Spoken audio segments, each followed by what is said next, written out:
Hi everyone, I'm Mr. Morale and I'm going to tell you a scary story from my adolescence. I grew up on a street in Paramus, and one of my friends was a neighbor of mine on the same block, and he always heard in his house what sounded like distinctly human fingers tapping from within the walls. And it wasn't rats, it wasn't insects, it was definitely the sound of a human finger. But it never came from a specific place, it was always randomly around the house. One time I was over his house and we were watching a movie, and it was just him and me there, and we heard it more regularly than we usually did. And then we started hearing indistinct murmurs of conversations. We couldn't make out what was being said, but it was definitely people talking from within the house. And again, we couldn't localize where it was. We heard it in the bedroom, and we went to the bedroom and it wasn't there. And so we were kind of getting freaked out. And then I did the first thing that was stupid of me. And that was that when my friend went to 7-Eleven to get snacks, I decided to stay in the house by myself. As soon as he did that, the sound started just getting louder and louder and more common. So I started hearing more finger tapping and more indistinct murmurs. And then I started to freak out myself, and I was like, oh, what's going on? And then from the corner of my eye, I saw this large man walking behind me. And he only lived, just him and his mom, and both of them are pretty small people. So there was no one who was living in the house I could have mistaken for this large man. And I did one of those, and I turned and I looked, and I just saw a glimpse of him walking down into the basement, just like a split second, and he closed the door behind him. Now, I know what I saw wasn't my imagination.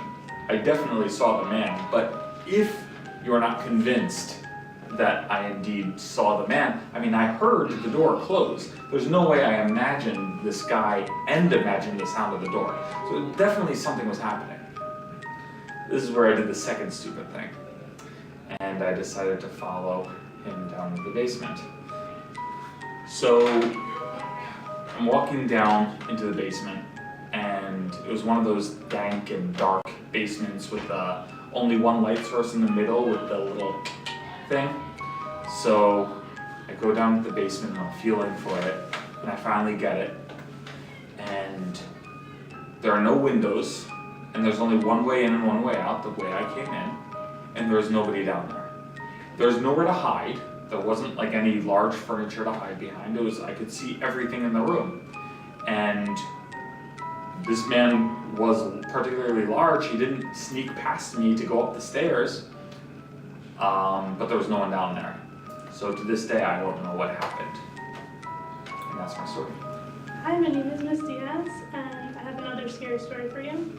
So my boyfriend one day was sleeping in the middle of the night, and he felt a cold chill on one side of his body. He turned over in his bed, and he saw his sister laying on top of his bed staring at him. And he asked her, "What are you doing in my room?" And then as he started waking up a little more, and he was staring at his sister's face, he realized his sister was actually on a business trip and wasn't home, and hadn't been home for a week. He turned back over, threw the covers over his head, and when he told his family the next day, they told him, "Oh, well, your grandmother who passed away years ago looks exactly like your sister." Hi, my name is Miss Sargenti, and this is my ghost story. I was by my aunt's house one night, and I was fixing wires in her house, and she was down in her basement finishing her laundry, and I was upstairs in her living room, and all of a sudden I heard a high-pitched scream, and I started freaking out. So I asked my aunt, what's going on? Is everything okay? And she said, yeah, I'm fine, I didn't say anything. And I said, I just heard somebody scream really, really high. And she was like, oh, that's just the little girl in the closet. So she told me the backstory. When she moved in the house, funny things started happening. and she fell through her stairs. She almost cut her finger off, and it turns out that her house was used for little boys and girls when somebody would take them and kill them and shove them in closets. And she had an exorcism done to her house, and the one little girl just didn't want to leave, so she was stuck in the closet forever.